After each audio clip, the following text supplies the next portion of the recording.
사람은 궁핍할 때 자기 힘과 또 수단으로 어찌할 도리가 없으면 자존심 때문에 남에게 부탁은 하지 못할지언정 그 마음만큼은 누군가에게 도움을 얻고자 또 그런 불쌍히 여김을 받고자 하는 마음이 있을 것 같습니다.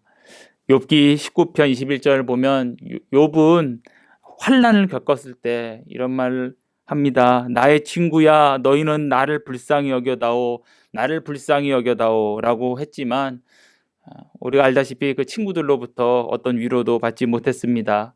또 시편 69편 20절을 보면 다윗은 고백하기를 불쌍히 여길 자를 바라나 없고 긍휼히 여길 자를 바라나 찾지 못하였나이다 라고 했으며, 또 예레미야서 15장 5절을 보면 예레미야는 하나님 말씀을 대언하기를 예루살렘아 너를 불쌍히 여길 자 누구며 너를 위해 울 자 누구며 돌이켜 내 평안을 물을 자 누구냐라고 했습니다.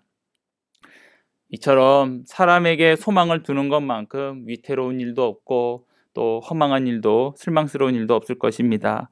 그러나 우리는 여전히 불쌍히 여김을 받아야 될 그런 존재입니다. 하나님은 그리스도 안에서 자기의 백성, 자기 자녀를 불쌍히 여기심을 하나님은 항상 성경을 통하여 우리에게 반복하여 말씀하십니다. 열왕기 하 13장 23절 보면 여호와께서 아브라함과 이삭과 야곱과 더불어 세우신 언약 때문에 이스라엘에게 은혜를 베풀며 그들을 불쌍히 여기며 돌보사 멸하기를 즐겨하지 아니하시고 라고 말씀합니다. 이스라엘 백성은 선한 것이 아무것도 없습니다. 사실 그 자체는 그들의 그 백성은 선한 게 없는데 하나님이 그들과 은혜로운 그 언약을 맺어 주셔서 그들을 긍휼히 여기심을 이렇게 말씀합니다. 또 디모데전서 1장 2절을 보면 하나님 아버지와 그리스도 예수 우리 주께로부터 은혜와 긍휼과 평강이 내게 있을지어다 라고 말합니다. 이제 하나님은 그리스도 예수 안에서 우리와 새 언약을 맺으시어 우리를 긍휼히 여기시는 라는 것을 말씀합니다. 또 베드로 전서 2장 10절을 보면 너희가 전에는 백성이 아니더니 이제는 하나님의 백성이요 전에는 긍휼을 얻지 못하더니 이제는 긍휼을 얻은 자니라 라고 말씀합니다. 하나님의 자녀를, 하나님은 자기 백성을 비로소 긍휼히 여기십니다. 또 시편 103편 13절을 보면 아버지가 자식을 긍휼히 여김같이 여호와께서 자기를 경외하는 자를 긍휼히 여기시나니 라고 하고, 또 이사야서 49장 15절을 보면 여인이 어찌 그 젖 먹는 자식을 잊겠으며 자기 태에서 난 아들을 긍휼히 여기지 않겠느냐. 그들은 혹시 잊을지라도 나는 너를 잊지 아니할 것이라 라고 말씀합니다. 그러므로 우리가 지금 그리스도 안에서 우리가 하나님의 자녀 되었기에 동시에 우리는 하나님의 긍휼을 받는 자녀이구나라는 것을 우리가 이 말씀을 통해 우리가 믿어야겠고, 또한 동시에 이제 나는 긍휼을 받는 자녀이니 하나님께 긍휼을 구하는 우리가 되어야겠습니다. 우리 갈라디아서 4장 6절에 너희가 아들이므로 하나님이 그 아들의 영을 우리의 마음 가운데 보내사 아빠 아버지라 부르게 하셨느니라 라고 말하고, 또 히브리서 4장 16절에 그러므로 우리가 긍휼하심을 받고 때를 따라 돕는 은혜를 얻기 위하여 은혜 보좌 앞에 담대히 나아갈 것이니라 라고 우리에게 하나님의 자녀된 그 특권으로서 긍휼을 얻기 위해 하나님께 부르짖고 나아갈 것을 말씀해 주고 있습니다. 그러므로 우리는 하나님께 하나님이여 불쌍히 여겨 주소서라고 이렇게 우리는 담대하게 또 겸손하게 우리는 하나님께 기도해야겠습니다. 하나님은 긍휼히 여길 자에게 믿음을 주십니다. 그리고 그에게 하나님을 경외하는 경외함을 주시고, 또한 동시에 자기가 얼마나 비천한지를 또 하나님께서 알려도 주시고, 또한 자기 자신이 우리 신자인 우리가 얼마나 줄인 상태인지도 알게 하십니다.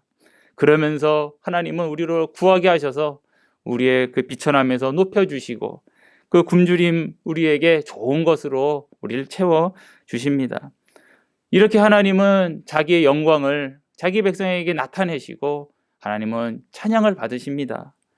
성령의 능력으로 하나님의 아들 잉태한 이 마리아는 자기에게 일어난 이 놀라운 일을 확증을 얻고자 친족인 엘리사벳에게 갑니다.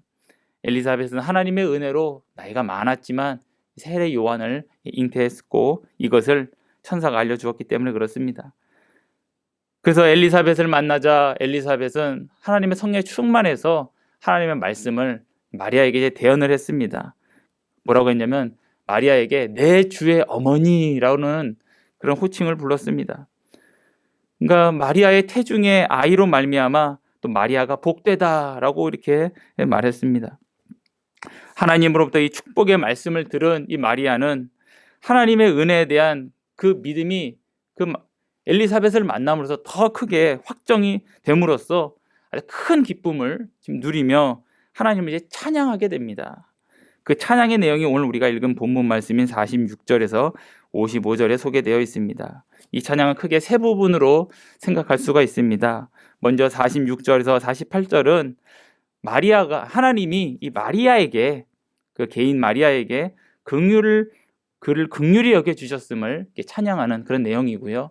그리고 그 다음 49절부터 53절은 하나님께서 경건한 자에게 긍휼을 베푸시고 교만한 자를 심판하신다는 그런 고백입니다. 그러니까 하나님의 어떠하심을, 그 일반적인 내용을 우리에게 알려주신 거고, 그리고 54절부터 55절은 그런 하나님이 이번엔 자기 백성인 이스라엘을 긍휼히 여겨주셨다라는 그런 고백이 담겨 있습니다.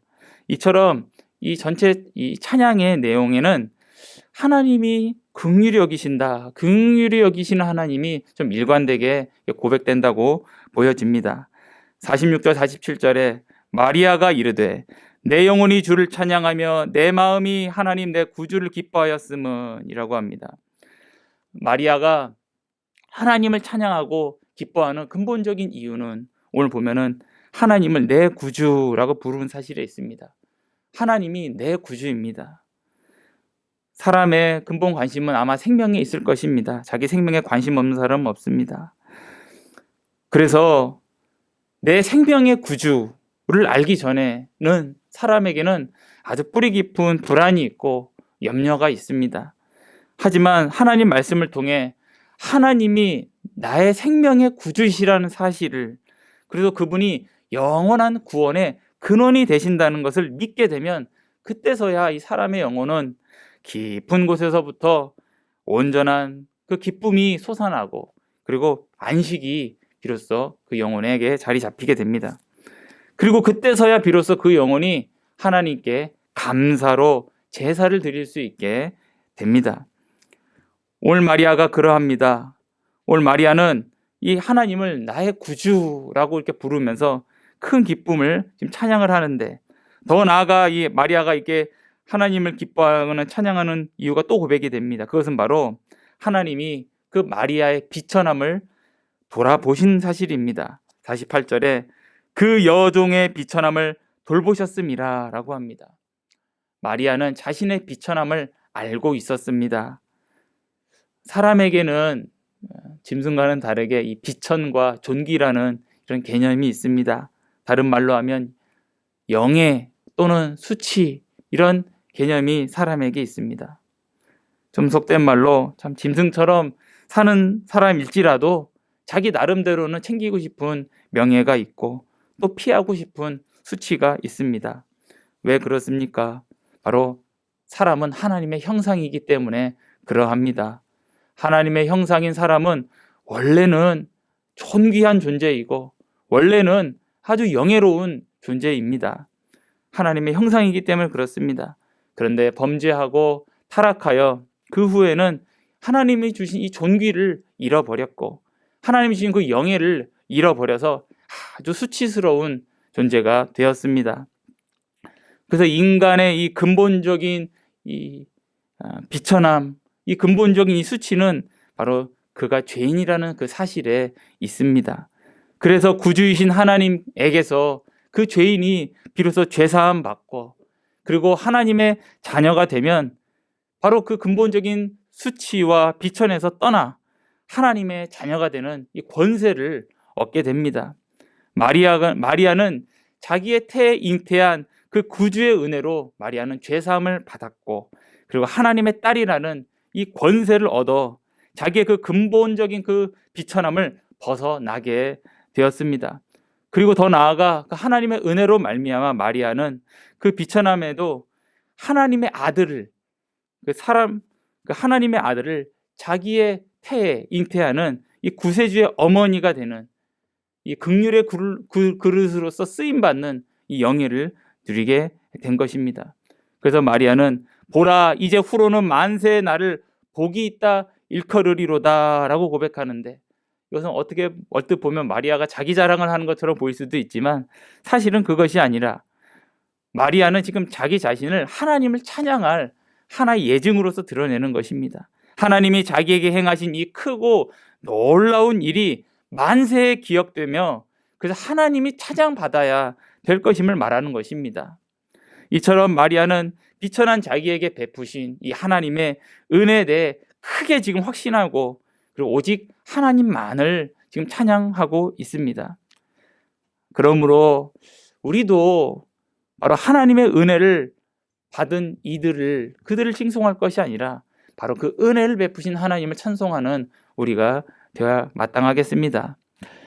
이어서 우리가 49절 53절은 하나님의 어떠하심을 찬양하고 있는데요, 특히 하나님의 권능과 심판을 찬양하고 있습니다. 49절 59절을 제가 읽으면 능하신 이가 큰 일을 내게 행하셨으니 그 이름이 거룩하시며 긍휼하심이 두려워하는 자에게 대대로 이르는도다 라고 합니다. 그래서 하나님은 능하신 이라고 불리고 또 그 이름이 거룩하시다라고 말하고 있습니다. 하나님은 전능하시고 거룩하신 분으로 지금 우리에게 알려주고 있습니다. 그리고 그 하나님은 만사를 자기의 비밀의 뜻 가운데 다스리시는 분이십니다. 특히 오늘 이 찬양을 통해서 하나님은 그 뜻 가운데 자기를 경외하는 자를 영원히 긍휼히 여기시는 분이심을 알려주고 있습니다. 하나님은 자기를 경외하는 백성을 조성하십니다. 그래서 하나님은 하나님의 자녀에게 하나님을 경외하는 그 마음을 주십니다. 그 믿음을 주시는 것입니다. 그리고 그들의 마음이 하나님께 대하여 부드럽게 하십니다. 이렇게 경외하는 믿음을 그들에게 주시는 것도 하나님의 긍휼하심에 속합니다. 하나님의 선물입니다. 그러므로 우리는 지금 내가 하나님의 자녀인데 나에게 참 하나님을 경외함이 있는가를 돌아보면서, 또한 나에게 그 참 하나님이 주셨던 그 경외함을 내가 회복할 수 있도록 우리가 또 은혜를 날마다 또 구해야 할 것입니다. 51절 52절을 보면 그의 팔로 힘을 보이사 마음의 생각이 교만한 자들을 흩으셨고 권세 있는 자를 그 위에 내리치셨으며 라고 말하고, 또 53절 하반절을 보면 부자는 빈손으로 보내셨도다 라고 말씀합니다.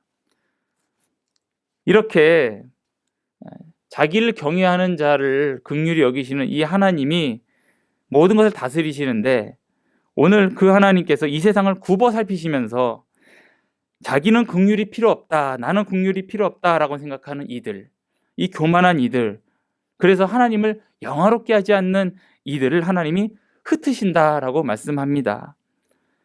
그리고 그들을 그 높은 데에서 낮은 지위로 곤두박질치게 하시면서 먼지처럼 온데간데 없게 하신다고 말씀하시는 것입니다. 다니엘서 2장 10편 107편 40절을 보면 여호와께서 고관들에게는 능욕을 쏟아 부으시고 길 없는 황야에서 유리하게 하시나 라고 말씀하고, 또 다니엘서 2장 21절을 보면 그는 때와 계절을 바꾸시며 왕을 패하시고 또 왕들을 세우시며 라고 말씀합니다. 이처럼 하나님은 높은 자를 내려치시기도 하시고 온 우주를 다스리시면서 또한 그 왕들을 세우기도 하시면서 또 그들을 패하기도 하시는 이 모든 것을 하나님이 다 하나님의 손 가운데 있음을 오늘 성경은 말하고 있습니다. 물론 세상 사람들이 보기에는 우연히 일어난 일, 우리 눈으로 보이는 인과관계로 설명할 수 있겠지만, 그러나 성경은 하나님의 섭리로서 우리에게 말씀하고 있습니다. 물론 우리는 그것을 우리가 어떤 규칙을 삼아서 헤아리기도 어렵고 그래서 우리에게 혼란스러워 보일 수도 있지만, 그러나 하나님은 그 가운데 하나님의 공의를 이루시는 그 다스리심이 있음을 우리가 믿어야 할 것입니다. 그런 하나님이 이렇게 교만한 자를 오늘 말씀에 내리치신다, 그들 낮추신다 말씀합니다. 반면에 또한 52절 하반절과 53절을 보면 하나님은 비천한 자들을 높이셨고 줄이는 자를 좋은 것으로 배불리셨으며 라고 말씀합니다. 하나님은 자기가 이 세상을 다스리심을 보여주시려고 하나님이 주신 그 높은 지위를 배은망덕하게 사용하는 자들을 낮추시고 그 대신에 비천한 자를 높이시는 것을 우리가 말씀 통해 알게 됩니다. 하나님은 우리의 심령을 가난하게 만드셔서 하나님께 부르짖게 하십니다. 그리고 하나님이 이러한 우리 비천한 우리를 하여금 이렇게 부르짖게 하시어 우리를 그 은혜 가운데 다시 높여도 주십니다. 이렇게 높이시는 이유는 바로 우리가 하나님 앞에서 순수하고 절제하는 그러한 삶을 계속 격려해 주시기 위함입니다. 하나님이 그러한 심령이 가난한 우리의 마음을 하나님 기뻐하심을 하나님께서 확증해 주시는 것입니다. 그러므로 베드로전서 5장 6절에 그러므로 하나님의 능하신 손 아래에서 겸손하라. 때가 되면 너희를 높이시리라 라고 말씀합니다. 그러므로 우리는 하나님이 우리를 높이실 때, 형통하게 하실 때 항상 두려워해야 됩니다. 혹시 내가 교만하여 하나님을 떠나지 않을까 주의하고, 또는 내가 육신의 만족에 거기에 빠져 있지 않을까 조심하고 또 조심해야 됨을 우리가 알게 됩니다. 그리고 이어지는 54절과 55절은 이렇게 교만한 자를 낮추시고 자기를 경외하는 그 비천한 자를 높이시는 하나님이, 이번에는 그런 하나님이 바로 자기 백성 이스라엘을 돌보신다라고 이렇게 적용을 합니다. 54절을 보면 그 종 이스라엘을 도우사 긍휼히 여기시고 기억하시되라고 말씀합니다. 지금 어떤 흐름이 있습니다. 처음에는 마리아가 자기 개인에게 긍휼히 베푸시는 하나님을 말했고, 그리고 두 번째로는 그 하나님께서 긍휼을 베푸시는 것은 바로 하나님이 경건한 자를, 그렇게 하나님께 긍휼을 구하는 자를 하나님 기뻐하심을 나타낸다. 그리고 하나님께서 그렇게 교만한 자를 낮추시고 그리고 하나님께 은혜를 구한 자를 높이시는 그런 하나님을 말하면서, 그런 하나님이 이제 이스라엘에게, 구체적으로 이스라엘 하나님 백성들에게 그 동일한 일을 하심을 말하면서 이제 찬양이 끝납니다. 당시에 이스라엘 백성들은 신앙적으로 봤을 때 너무나 어려운 때였습니다. 종교가 타락하고 더럽혀졌습니다. 그래서 온전한 이 하나님의 말씀이 제대로 가르쳐지지 못하는, 순수한 것이 거의 남아있지 않던 시대였습니다. 뿐만 아니라 이스라엘은 정치, 경제적 또는 사회적으로도 큰 어려움 가운데 있었습니다. 로마 제국 아래에 있었고 또 헤롯이라는 왕이, 폭군이 다스리고 있었습니다. 그러니까 만신창이와 같은 하나님의 백성 이스라엘의 상태였습니다. 하나님께서 그러나 이 이스라엘에 무슨 일을 하셨습니까? 바로 마리아의 태에 바로 그리스도를 보내주셨습니다. 진리이신 분을 보내주셨습니다. 마리아는 이것이 하나님께서 이스라엘을 도우신 것이라고 오늘 고백하고 있습니다. 즉 이스라엘은 무엇입니까? 혈통적 아브라함 후손입니까? 아닙니다. 영적 이스라엘, 바로 교회를 말하고 있습니다. 하나님은 이 절망적인 지금 이스라엘 민족 가운데서 그리스도를 보내심으로써 이제 교회를 회복을 시키심을 마리아가 지금 고백하는 것입니다. 그러니 그 전이 너무 비참했다면 지금은 그리스도가 오셔서 이 교회를 세움으로 더 영광스러운 하나님의 뜻이 드러난 것입니다. 하나님께서 이렇게 거의 멸망 직전에 있었던 이스라엘을 도우신 이유는 하나님이 이스라엘 보존하심으로써, 이렇게 하나님의 백성을 보존하심으로써 바로 자기의 긍휼을 나타내시기 위함입니다. 오늘 한글 성경에 우리 54절을 보면 긍휼히 여기시고 기억하시되라고 이렇게 번역이 되어 있습니다. 문자적으로 좀 보자면 긍휼을 기억하시되 이렇게 되어 있습니다. 긍휼을 기억하셨다는 것은 바로 하나님이 그 언약을 기억하셨다는 것입니다. 하나님의 백성을 하나님께서 긍휼히 여기신다라고 우리 앞선 우리 설교 초도에 말씀을 제가 소개했었는데, 하나님께서 이 언약을 기억하신 것입니다. 자기 백성과 맺은 이 언약을 기억하셔서 그리스도를 보내시고, 그리고 이것이 하나님이 우리를 긍휼히 여기시기 때문에 하신 일이라는 사실을 마리아가 지금 하나님을 크게 찬양하고 있습니다. 그리고 55절을 보면 우리 조상에게 말씀하신 것과 같이 아브라함과 그 자손에게 영원히 하시리로다 라고 말합니다. 우리 조상에게 말씀하신 것과 같이 언약이죠.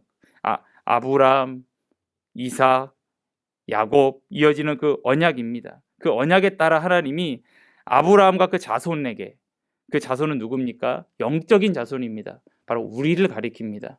바로 그 언약이 하나님의 긍휼히 여기심이 바로 우리에게까지 미치게 하신다라고 지금 마리아는 고백을 하고 있습니다.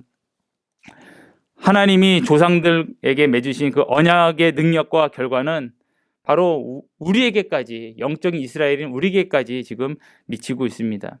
우리는 원래는 이방인이라고 할 수 있었지만 지금 하나님은 그리스도를 보내시고 그리고 우리를 부르심으로써 우리가 이제는 하나님의 긍휼하심을 받는 자가 되게 하셨습니다. 마리아는 자기 개인에게 베푸신 하나님의 긍휼로부터 그리고 하나님께서 이 교회 전체에 베푸시는 이 긍휼까지 바라보면서 그것이 바로 자기 태에 잉태된 이 그리스도로 말미암다는 것을 알고 하나님을 크게 찬양하고 있습니다. 결론입니다. 이처럼 하나님은 자기를 경외하는 백성을 조성하십니다. 그래서 하나님은 택하신 자들이 자기의 비천함을 알아 그리스도께 나오게 하시고 또 하나님은 그리스도 안에서 우리에게 영광과 존귀로 관을 씌워 주십니다. 이를 위해 하나님은 바로 영광과 존귀로 관 쓰신 예수 그리스도를 우리에게 보내주셔서 우리에게 하나님의 자녀가 되는 그 권세를 주셨습니다. 그래서 저희에게는 하나님의 자녀라는 신분이 있고 이것이 바로 우리에게 최고의 영예인 것입니다.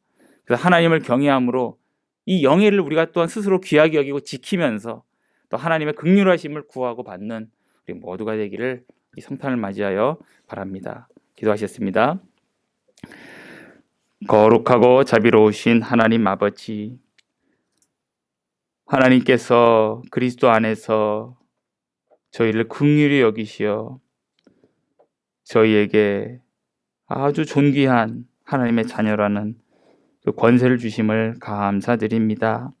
저에겐 수치만 있고 저에게는 허기만 남아 있었으나 하나님 보내신 그리스도로 말미암아 저희는 배부름을 얻고 또 저희는 영예를 얻고 존귀함을 얻었습니다. 이 귀한 것이 하나님께서 그리스도의 의로 말미암아 주셨음을 제가 기억하며 저에게 주신 이 영예를 저희 스스로 이것을 하나님 낮추지 아니하고 귀히 여기며 명예를 지키며 하나님 앞에 은혜를 구하며 이 땅에서 하나님을 경외하는 백성으로 살아갈 수 있도록 저에게 날마다 은혜 베풀어 주시옵소서. 감사드리며 살아계신 예수님의 이름으로 기도 올리옵나이다. 아멘.